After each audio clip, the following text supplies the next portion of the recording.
All right, let's pull back the curtain on something that pretty much runs our entire professional lives, whether we realize it or not: human resource management.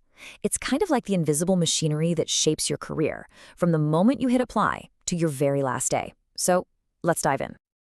So picture this. You're in the hot seat. You finally landed that dream interview at a place like Amazon, and they hit you with this question.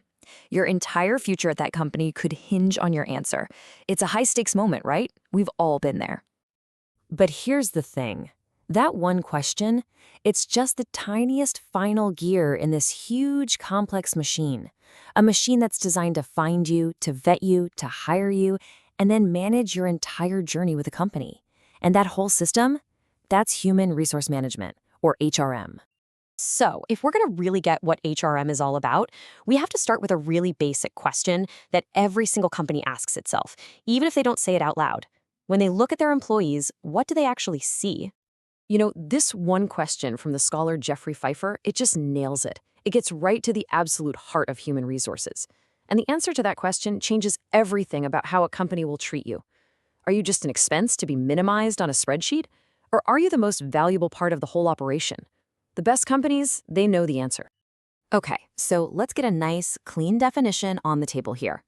At its core, HRM is the whole process of finding the right people, helping them grow and get better, and then creating a place where they actually want to stick around. It's really a three-part journey. And there you have it. Those three tasks, attracting, developing, and maintaining, basically map out your entire life at a company. And that's exactly the path we're going to follow in this explainer.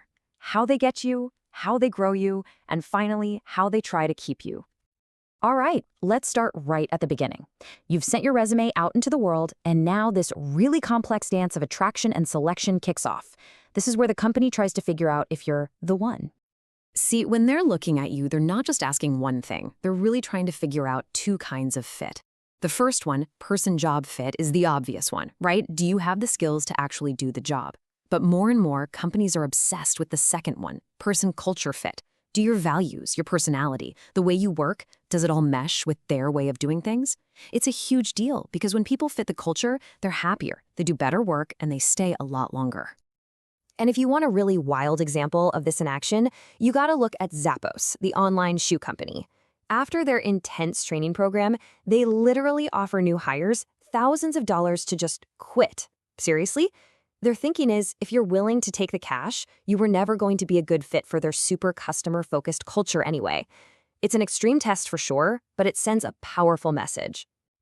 Now, this whole culture fit thing is super important, but there's a flip side. Hiring decisions have to walk a really fine line, legally speaking. This question gets to the painful heart of job discrimination, when someone is denied a chance not because of their abilities, but for reasons that have absolutely nothing to do with the job.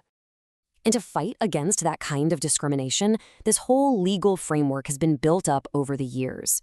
It started with laws demanding equal pay for equal work, and it grew to protect people based on race, religion, age, and disability. This is the bedrock of what we call equal employment opportunity, or EEO.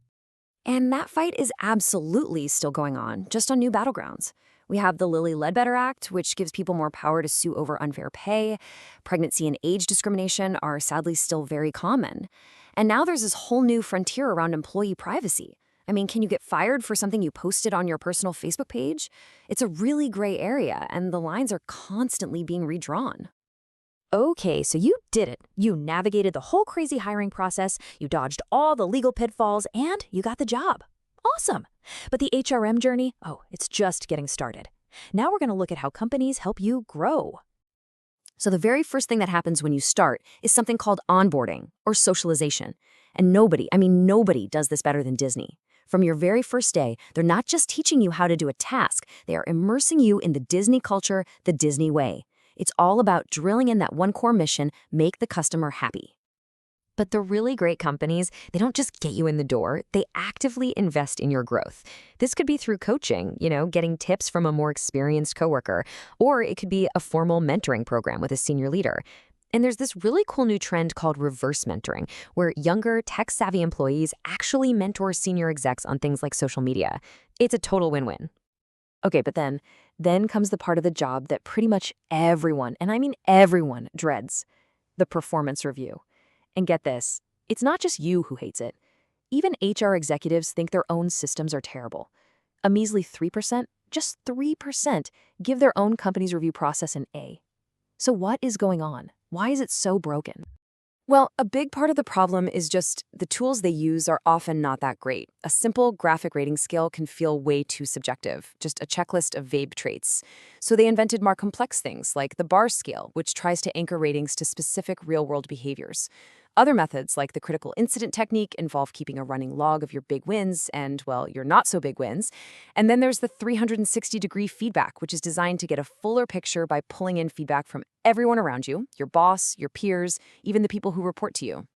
Okay, so you've been hired, you've been developed, you've even been reviewed.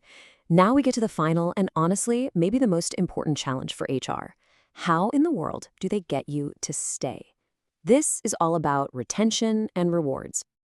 And you know, a massive piece of that retention puzzle today comes down to work-life balance. Just look at this data.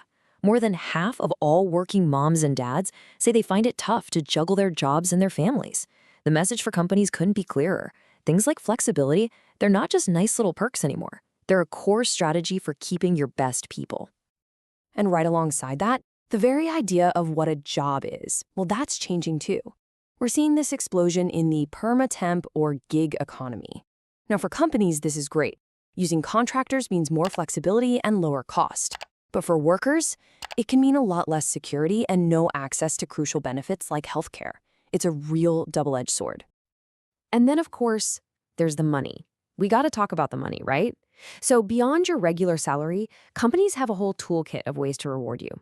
It could be a simple merit pay raise, or maybe a bonus program like the Apple Bucks they use at Applebee's. It might be profit sharing, where you get a cut of the company's success. Or it could be stock options, which are sometimes called golden handcuffs, because they give you a real financial incentive not to leave. So this whole system we've been talking about, hiring, developing, retaining, it's all built on the relationship between you and your employer. But what happens when that relationship gets a little tense, or even breaks down completely? Well, that's where labor relations come into play. When things go south and negotiations fail, both sides have some pretty powerful moves they can make. Unions can organize strikes or boycotts to put pressure on the company. And on the other side, management can use things like lockouts or hire strikebreakers. These are the really high-stakes consequences for when that human equation just falls apart. And that brings us full circle, right back to where we started. That relationship, that human equation between companies and their people, is always evolving. From the kinds of questions you get asked in an interview to the kind of work-life balance you expect, you are an active player in this whole system. So the final question really isn't for me, it's for you. As the rules of work are being rewritten all around us, what are you going to ask for next?